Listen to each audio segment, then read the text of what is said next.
Isang inang lumapit sa ating pong programa para sa kanyang anak na si Jeff na naging paralisado magmula ng hatawin nito ng baseball bat. At ngayon, 7 taon nang bedridden ang binata at hindi na po makapagtrabaho pa. Ang ating naging responde, inyo pong panoorin.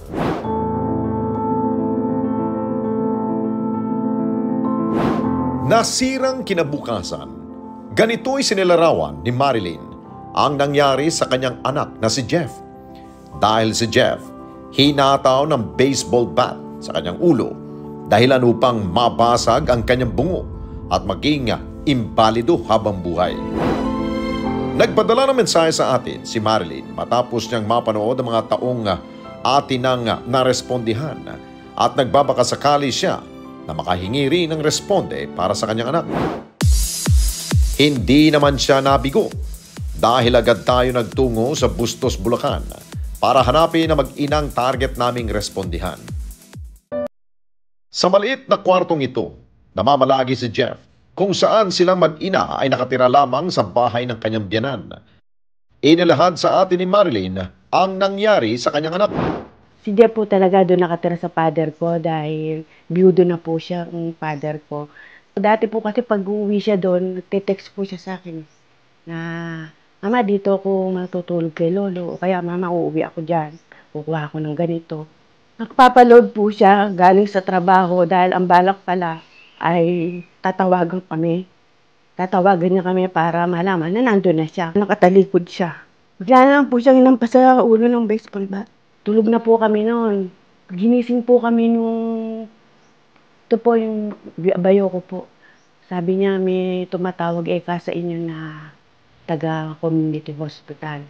Sabi po nung nasa community hospital, pumunta na po kayo agad sa hospital kasi baka hindi niyo maabot ang buhay si Jeff. Kung nakita ko po si Jeff, talagang ganito niya, naliligo siya sa dugo. Hindi naman po magalaw dahil mga nurse po, walang doktor. Ang inaano na lang sa amin, ihanap namin ng hospital na may doktor. Eh, baka sakali po kami dahil buhay na pinag-uusapan. Sabi nung kung ala kayong pera, daling sa Maynila. Kaya binibiyahe nga po namin siya ng 3:00. Hindi ko alam kung ano nga po yung nangyari.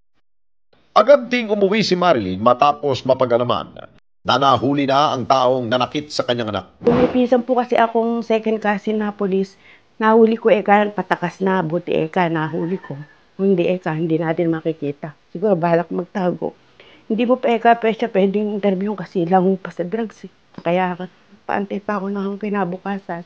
Punta po ako sa barangay captain. Sabi wala nga daw CCTV. Meron namang isang tanod na nag-witness na may CCTV. Maaari kang may ginawa dahil magkamag-anak pala sila nung pumalo po sa anak ko. Bali po sa matatanda, kamag-anak namin yung lolo niya.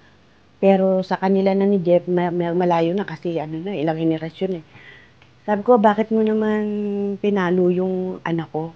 Tinawag pa nga niya akong tita eh. Sabi niya, "Sorry tita, hindi ko sinasadya. Nagkamali ako ng palo." Sabi ko, sa dami-dami ng mga mapapalo, bakit yung anak ko pa? Sana tinignan mo muna yung mukha niya. Kung sino nakatalikod sa'yo, tinignan mo muna. Hindi ko mo kasing taas at may inaabangan kang papaluin. Siya na yun. Kasi para kang humampas ng isang hayop na. Sabi ko nga po nung dapat hindi mo na iniwan ng buhay. Wala na, para isang hirap na lang kami. Siyempre po, nakikita ko siyang ganyan. Hindi na niya nagagawa. Gusto niya, pangarap niya. Hindi ko alam kung ano po yung masasabi ko nung time na yun. Nagharap kami sa munisipyo. Dahil sa isang iglap lang yung anak ko nandoon, nakaratay. Hindi ko alam kung didila dahil nga ako kumatos eh. Lagi siya nagsasabi ng sorry, hindi niya sinasadya. Sorry, hindi ko po alam, ganun-ganun. Sabi ko, wala namang mayano na dahil hindi naman nakakagaling yung sorry. Hindi naman ibabalik yung niya. At dahil tuliro na sa pangyari at sa laki ng gastusin para sa pagpapagamot kay Jeff, pumayag makipag-areglo si Marilyn. Na po ako nun, wala pa po ang isip ko nun eh. Hindi ko pa alam kung ano yung magandang ibibigay kong dahilan para sa anak ko. Ang nasabi ko po yung matulungan kung ano yung kailangan ng pasyente. Sabi ko, yung ngayon, ang kailangan namin, yung tulong ng financial eh. Dahil nasa ospital sila. Ang ginawa po ng attorney nila, Doon po kami pinagharap sa Malolo sa branch 18, doon na daw po magharap dahil kasalukuyan yung bata na yon napakalaking tao pero 15 years old pa lang. Siyempre po under siya ng DSWD. Ang sabi nung ang kailangan nila pag-usapan ko ano yung maganda. Naano ko na rin po na mag-ayos na lang. Nag-ayos na lang po kami, may pinirma na lang po kami dalawa nung lolo na hindi na kami magdidemanda. Nagbigay na po sila ng ganung halaga. Kaya tapos na po yung kaso. Yun nga po, yung nasa 350K. Kalahating milyon po hiningi namin dahil alam namin na marami kami uubusin sa ospital yung attorney nila, sabi wala na daw pera. Hanggang ganun lang daw ang kaya. 350K. Alang-ala talaga kami. Pero pagkaraan po nun na kami po nakalabas na ng ospital, sinubukan ko pa rin pong lumapit sa kanila. Kasi ganito pala ako yung mangyayari na akala ko taon lang maabot na pala kami ng kung ilang taon. Uubusin yung pera. Hindi po natupad na makahingi ako ng tulong. Ang huling tulong nga po sa akin noong 2023. Birthday ni Jeff, binigyan po siya ng 1,000. Saka po yung pagkain ng nag-aalaga, noodles at saka mga delata. Bukod sa nabasag na bungo, ilang komplikasyon pa ang naglabasan sa kondisyon ni Jeff. Tinanggal yung bungo, saka kinayod yung mga nadurog sa loob. Nung pagkakaano po ng bungo niya, hindi na po siya nakapagsalita. Siyempre po, wala man posible sa panalangin. Kaya lagi ko sinasabi na magsasalita ka. Ito yung malambot, ito yung matigas. Kaya pag naliligo nga siya, dito lang ako kumakapa sa may skull. Kasi pag ginano ko, gumagano siya. Parang masasaktan. At bilang magulang, nahihirapan man, gagawin niya ang lahat para lamang sa kanyang anak. Nagbabalikan ko yan, parang akala ko naluka na ako. Dahil napakahirap po ng kalaban ni pera. Doon ko po natutunan na maging makapalang mukha para sa anak ko. Gagawin ko ako lang mamalimos. Marami nagsukot siya sa akin na ako daw ay namamalimos. Hindi ko po pinansin yun dahil ang buhay ng anak ko, gusto ko mabuhay. May gatas.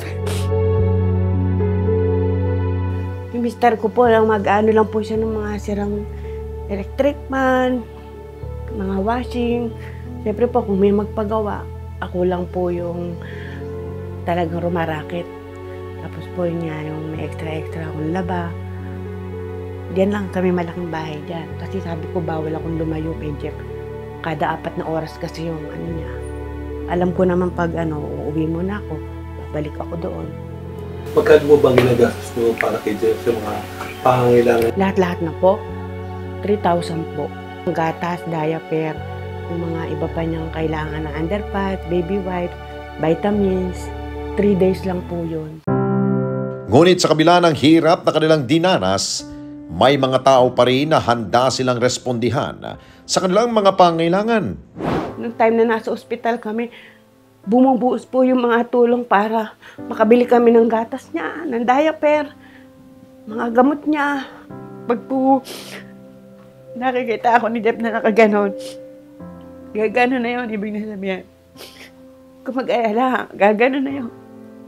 Maya-maya tatatok, may dalang diaper. Kaya sabi ko nga alam ni Lord talaga na pag mauubos na, may sasapak na naman uli isang blessing kay Jeff. Importante po kasi sa akin na siya yung makaraos. Di ba aling kami, gaya kami, kakagalaw, kahit pwede. Nanawagan na rin siya ng tulong para sa mga pangangailangan ni Jeff. At sa mga makakapanood po dito sa Responde po sa Net25, sana po matulungan niyo po yung anak ko na kahit po anong bagay na importante sa kay Jeff na maipagkaloob niyo po, maliit man o malaki sa amin pong kalagayang mahirap, kailangan ko po ng tulong niyo. Importante po kay Jeff talaga po gatas. Sana po makahingi po ako sa inyo ng tulong. At matapos ating marinig ang kwento ng paghihirap na pinagdaraanan ng kanilang pamilya, oras na para magbigay tayo ng ngiti para sa kanila. Napansin namin na luma at sira-sira ng wheelchair na ginagamit ni Jeff, kaya't isang sorpresa ang aming inihanda. Ang hindi nila alam na sa kanilang paglabas ng kwarto, isang bagong wheelchair na ang kanyang magagamit.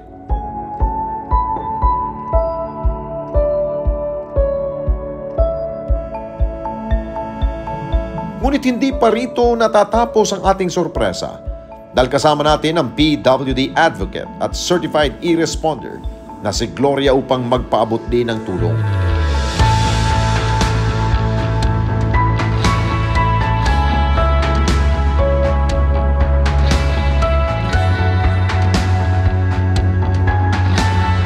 Sa Net 25 Responde at kay Ma'am Gloria, thank you po sa inyo. At kami po ni Jeff, yung pagluha ko po ito ay isang pasasalamat dahil ang dami naming blessing. Sobrang-sobra, Lord, yung ibinigay mong blessing sa amin ngayon. Salamat po. Maraming salamat. Ano mang pagsubok ang dumarating sa ating buhay, madali man ito o mahirap, umasa lamang tayo na may responding darating sa oras ng pangangailangan.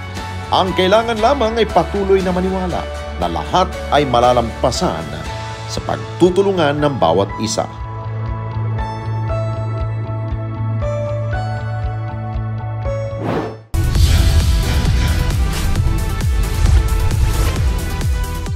Mga kababayan, salamat po sa inyong pong pagsubaybay sa Responde Mata ng Mamamayan. Para mapanood pa ang iba pa naming pagresponde sa ating mga kababayan, i-click lamang ang subscribe button o i-follow lamang ang Net25 social media pages at Net25 TV.